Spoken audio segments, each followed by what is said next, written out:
you. Honorable Member for Jara West.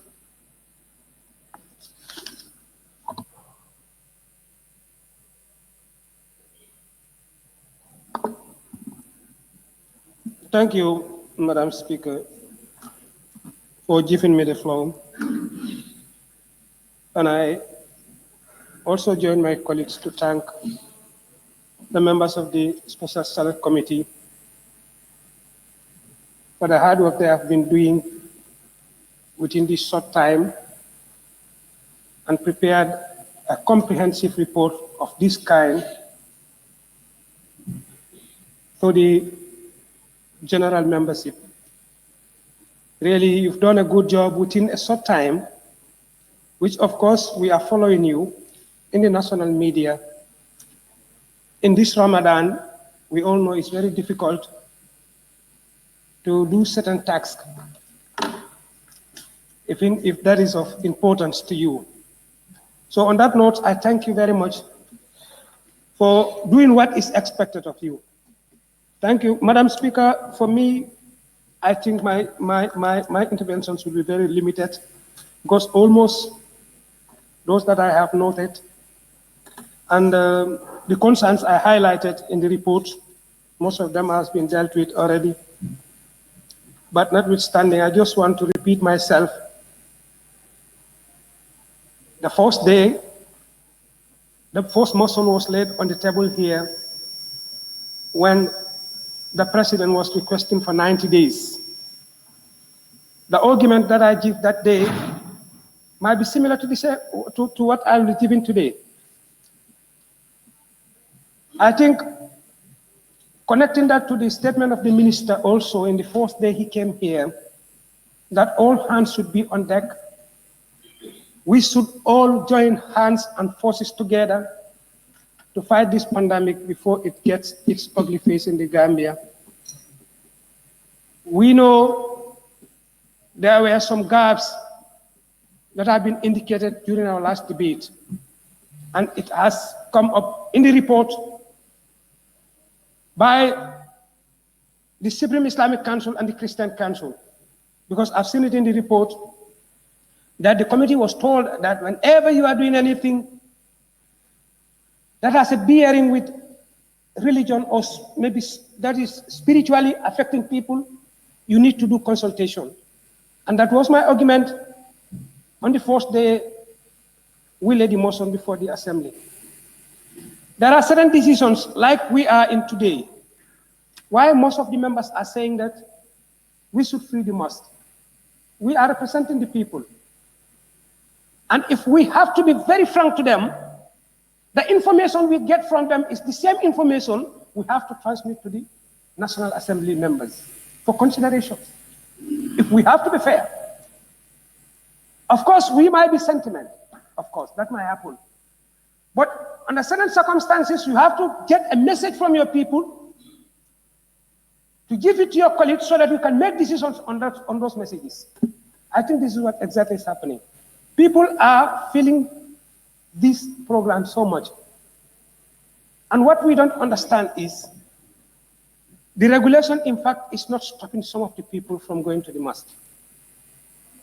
It is happening. It is happening. Which, in fact,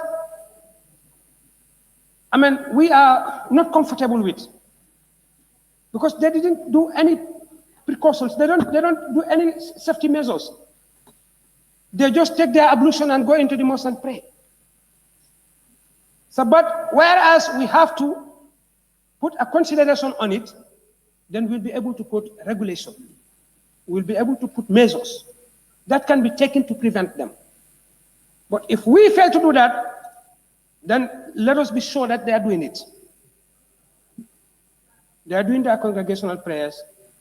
The funeral services, wherever you attend in the country, you find a lot of people, where in fact social distances are not even observed. I think we have to be very careful whenever we are making decisions, not because we want this or we don't want that. Let's see what is possible, what our people are doing, and make our decision so that it can benefit them.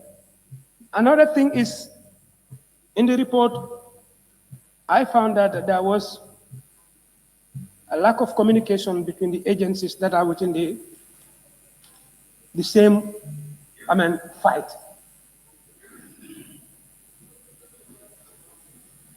The recommendation of the Director General of WHO, we all had it anytime at any media, that this needs a global solidarity. And likewise, it needs a national solidarity. Everybody has to be part of it.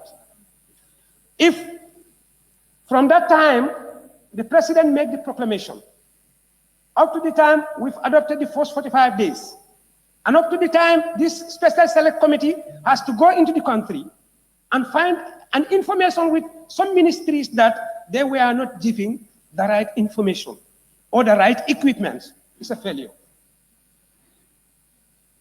It means something is lacking somewhere. That, I think, by the recommendation of the committee, that collaboration, that connection has to be within all the ministries that are within the exercise. And the other thing is the councils. Somebody talked about it here. The councils need to be considered in this issue, because we all know what the councils were doing from day one up to now, and government needs to help them. In fact, in the recommendations, we see that councils need to be subvented so that they'll be able to do some of the things that they are doing more intensively. And they'll be able to sustain their staffs that are working with them. I've seen that also in the recommendations, and I think that should be looked into as early as possible. The biggest thing is our people did not believe in what we are telling them, whether we like it or not. They had information. It's not because they are not informed, but they didn't believe in it. How do we make them believe? I agree with Honorable Member for Willie. That should be our objective right now as a government. We should do whatever it takes and go back to our people again. We can see the difference in the beginning, how people were accepting hand washing and other things, and what people are accepting right now. We can see the difference. I think we need to go back to our people and make them believe that there is a projection by July. This can reach to this amount. It can reach to this amount.